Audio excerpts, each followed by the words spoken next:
And then the worst snake of all is malevolence. And I think that's technically correct, because one of the things that you view, for example, when you're looking at post-traumatic stress disorder, is that it's almost always the case that someone who suffers from post-traumatic stress disorder, which you might think of as a real life reincarnation of the fall, is that people encounter something malevolent and it breaks them. Because it's the worst thing to understand. It's like suffering is one thing, man, that's bad enough. Vulnerability and suffering, that's bad enough. But to encounter someone who wishes that upon you and will work to bring it about, that's a whole different category of horrible. Especially when it also reflects something back to you about yourself. Because if someone else can do that to you, and they're human, that means that you partake of the same essence.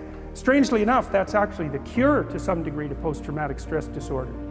Is that, like, if you've been victimized, you're naive and you've been victimized, the way out of that is to no longer be naive and to no longer be victimized. And that means that you see this reflected in the Harry Potter idea, for example, that the reason that Harry Potter can withstand Voldemort is because he's got a piece of him, right? He's been touched by it. And the way that you keep the psychopaths at bay is to develop the inner psychopath so that you know one when you see one. Right, and then, but that's a voluntary thing. It's like a set of tools that you have at your disposal, which is full knowledge of evil. And that does, Nietzsche said, if you look into an abyss for too long, you risk having the abyss gaze back into you, right? The idea is that if you look at something monstrous, you have a tendency to turn into a monster. And people are often very afraid of looking at monstrous things exactly for that reason. And then the question is, well, should you turn into a monster? And the answer to that is, yes, you should. But you should do it voluntarily and not accidentally. And you should do it with the good in mind rather than falling prey to it by possession, essentially, because that's the alternative. Now, how does it possess you? That's easy. Your suffering makes you bitter. Your bitterness makes you resentful. Your resentment makes you vengeful. And once you're on that road, you go down that a little bit farther, man. Well, you end up fantasizing in your basement about shooting up the local high school and then killing yourself, right? Because that's sort of the ultimate end of that line of pathological reasoning. Being should be eradicated because of its intrinsic evil, and I'm exactly the person to do it. And I'll cap it off with an indication of my own lack of worth just to hammer the point home, right? And if I can garner a little posthumous fame along the way, well, that'll satisfy my primordial primate dominance hierarchy imaginings too, at least in fantasy.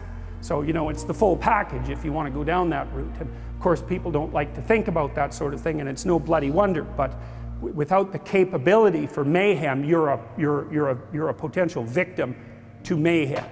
So you need your sword. It should be sheathed, but you need to have it. And it's very frequently the case. If you treat someone with post-traumatic stress disorder, there's two things you have to do. You have to help them develop a very articulated philosophy of evil, because otherwise their brain bothers them over and over and over. Why were you so naive? How did you become victimized? Why were you such a sucker? These are good questions. You don't want to have that happen to you again. You don't want to be exploited twice. Okay, so your eyes have to open up. We know the price of that from the Egyptian myth, right? You come into contact with Seth, what happens? Even if you're a god, you lose an eye. It's no joke, man. It's no joke. And then the cure for that is the movement down into the underworld and the revitalization of the Father. That's the identification with the force that created culture, right? And that then there's you and that together. Then you can withstand malevolence. Maybe you can withstand tragedy and malevolence. And then that's the whole secret, right? Because that's what you want in life. You need to be able to withstand tragedy, and you need to be able to withstand malevolence, because those are the forces that are always working against you. And so this is associated with the Jungian idea of incorporation of the shadow, right? You have to be, we know this, God, we know how predators work with regards to children even. If you're a pedophilic predator and you're looking at a landscape of children, the child that you're going to go after is the one that's timid and won't fight back. You pick your victim. And predatory people in general are exactly like that, man. Because they're predators. They're not going to attack someone who's going to fight back. In fact, the issue is likely not to even come up.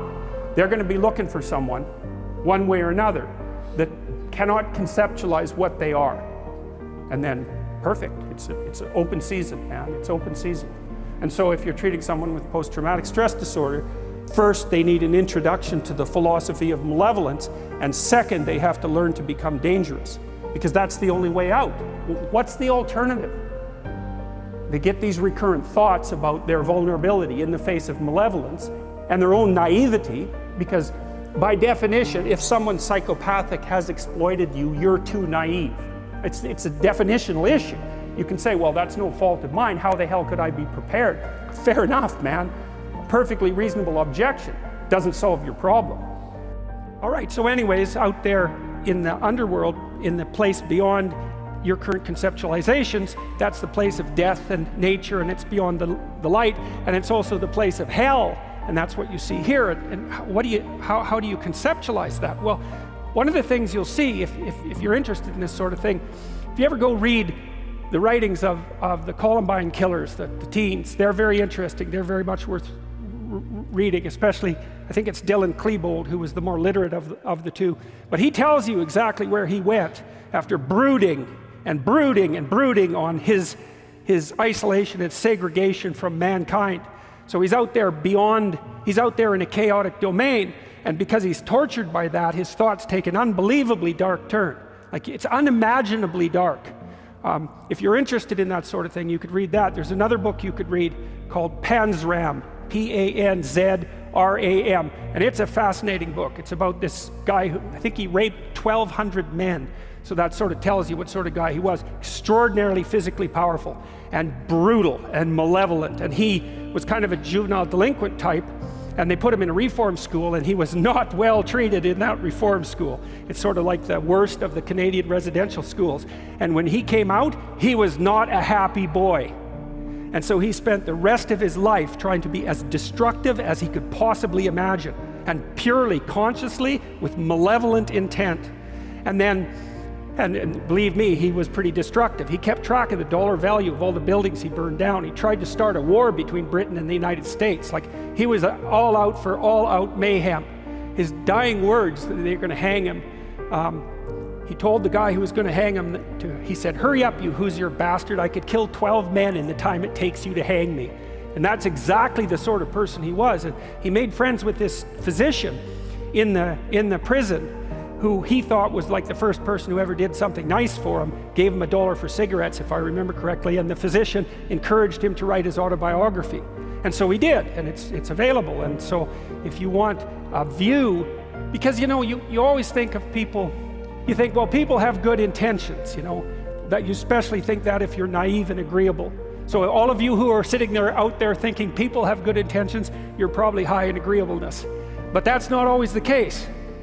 People can have very dark motivations that are fully conscious and very well elaborated. And Panzram he was smart. And his book is very well written, and he tells you exactly why he thought the way he thought. And so it's a good glimpse of exactly this sort of thing, where you can get to, if you want to, by brooding on your specific misfortune. And his basic credo was that human beings were so reprehensible that they should just be eliminated.